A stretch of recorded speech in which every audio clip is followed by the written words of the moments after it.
Sagantaan kun sagantaa affeerraa laaqanaa lammii keenya iddoo adda addaa jiraatan karaa waldaa onlaayiniitiin waan qaban walitti fidanii namoota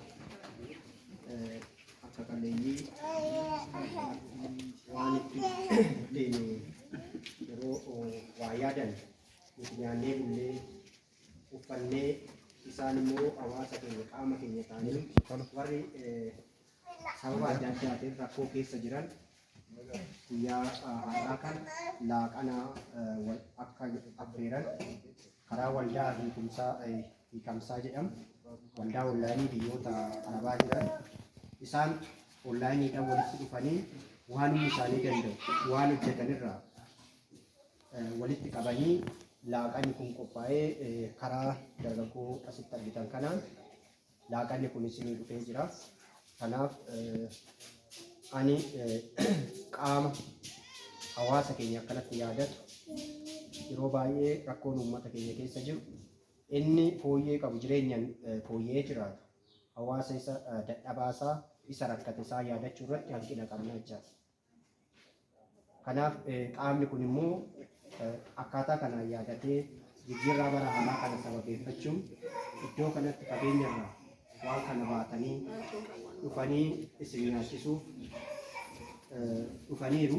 Kanaaf maqaa kootii fi maqaa uummata gandaa burqaa buutiin ulfaadhaa galatoomaa jechuun hin barbaada. Yeroo tokko aamilee naa kennituuf.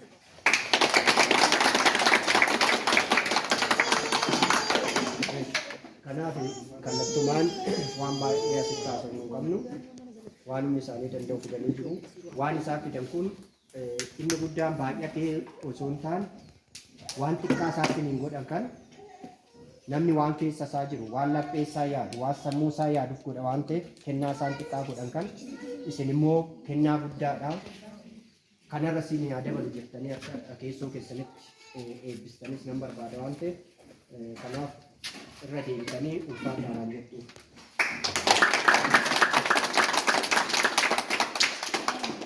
Galatoomaadhaaf ani kanuma jedhu.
Vamos.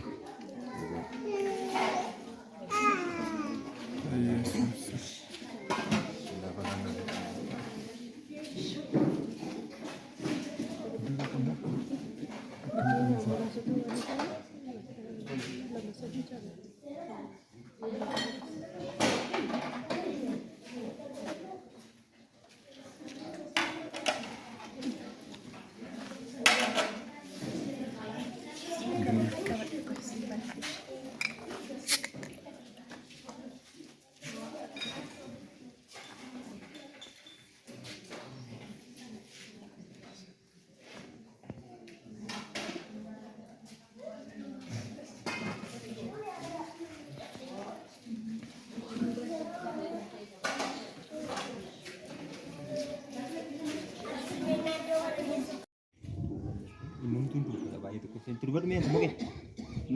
Turbat. Asitti barsiisaa turan. Magono jira. Yeroo darbe barsiisaa magono. Yeroo darbe nama digesi. Dabawaa mahaan makanaan jira jedhamu. Aizoo jabaadhaa. Waaqayyoon isinii kadhannaa karaa dandeenyuun immoo isin bira dhaabannaa. Jabaadhaa. Karaa dandeenyuun isin bira dhaabannaa. Isinis immoo jabaadhaa isiniin jenna. Waaqayyoonis isinii kadhanna.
Aizoo jabaadhaa gaa.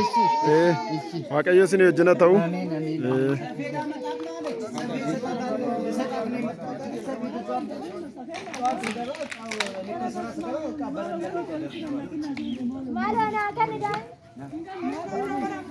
Jadi Pak.